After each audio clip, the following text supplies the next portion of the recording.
Nak! Nay! Bakit? Mamaya bago ilibing yung lolo mo, kunin mo yung pera sa kamay niya, ha? Ha? Grabe naman, bakit kukunin? Kasi pamahiin daw, swerte daw yung pera na yun. Dali. Ay, totoo, Nay? Sige.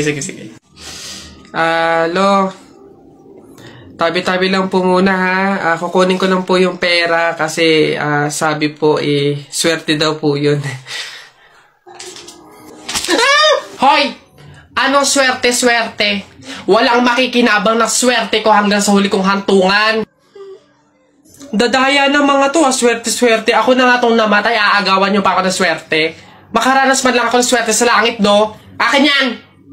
Swerte-swerte. Ayan na. Anak! Ay, Nay, bakit? Matutulog muna ako saglit. Ikaw muna magbantay sa burol ng lolo mo, ha? Wag na wag mong iiwan yon. Dapat daw laging may kasama yon. Ha, bakit naman ay dapat laging may bantay? Pamahiin. Pag daw iniwan mo yung patay dun sa kabaong, papalitan daw yan ng puno ng saging ng mga engkanto. Sige, Nay. Naantok na ako, O siya, sige na.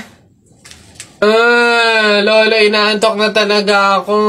Pasensya na. Matutulog muna ako saglit. 5 minutes lang, ha? Di naman siguro totoo yung mga pamahiin na yan. Engkanto. Sige.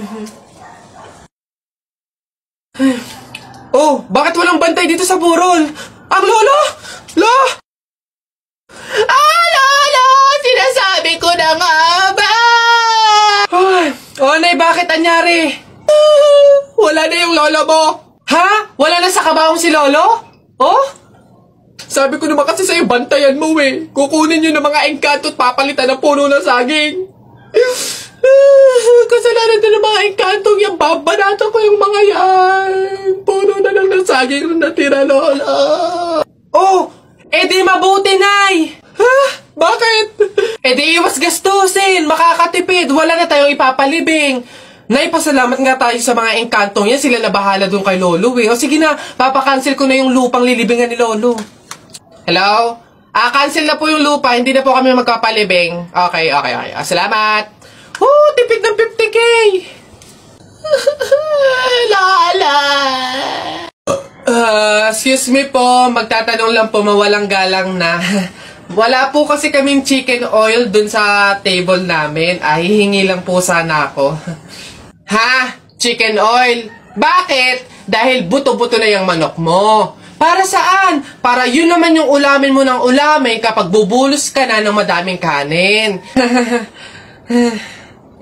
Alam ko na yung mga strategy yung ganyan.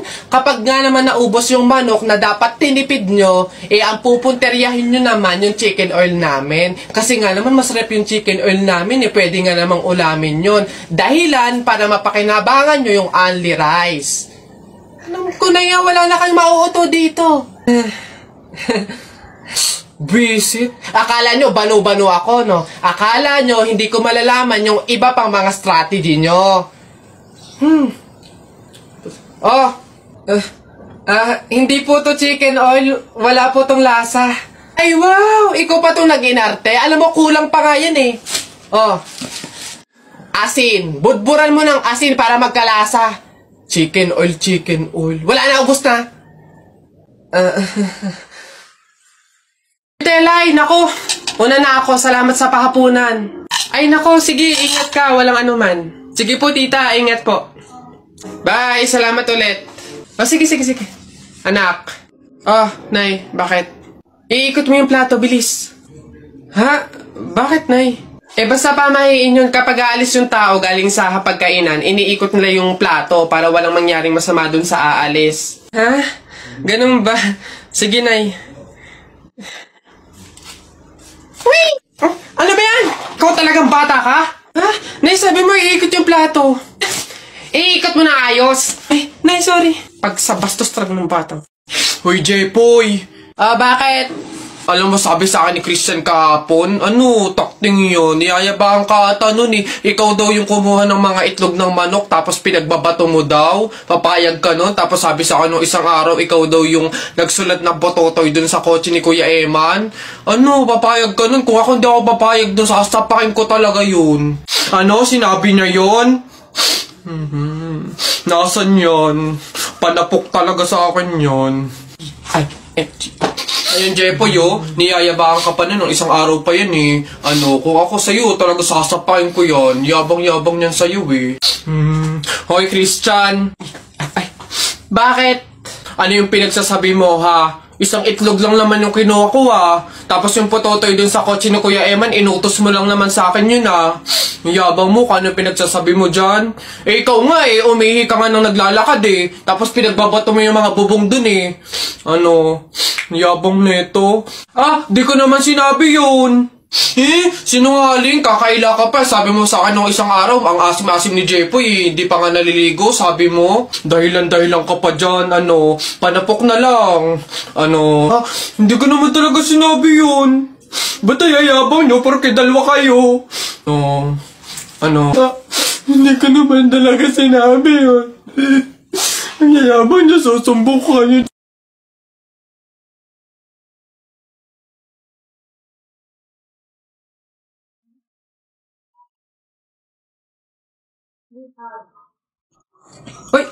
Hoy anak, ano yung ginagawa mo?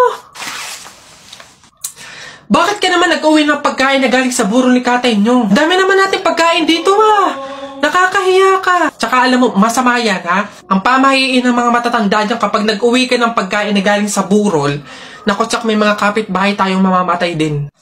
Yun nga, mama eh. Kaya nga ginawa ko yun. Kaya kumuha ko ng mga pagkain doon sa burol at dinala dito sa bahay natin para mamatay na yung mga kapitbahay natin. Lalo na yung si Aling Marites. Alam mo ba, ma? Sabi, narinig ko, hindi ka na daw virgin. Anong sabi? Hindi na ako virgin? Kumuha ka ng karton tsaka ng sako. Pumunta tayo sa burol ni Katen yung kunin mo lahat ng pagkain doon. Tao po! Tao po! Tao po! Ano ba yan, Nay? Nakakatakot naman yung mga tahol na aso.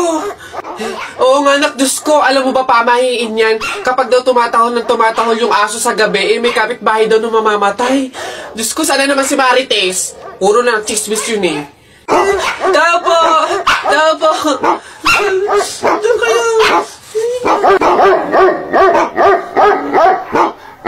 kayo? Aray! Ano yun? Visit kayong dalawang mag-ina kayo.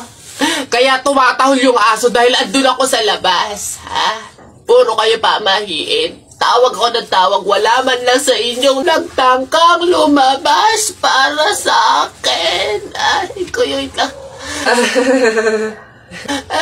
Puro kayo pamahiin. Nilapan ako ng aso't lahat.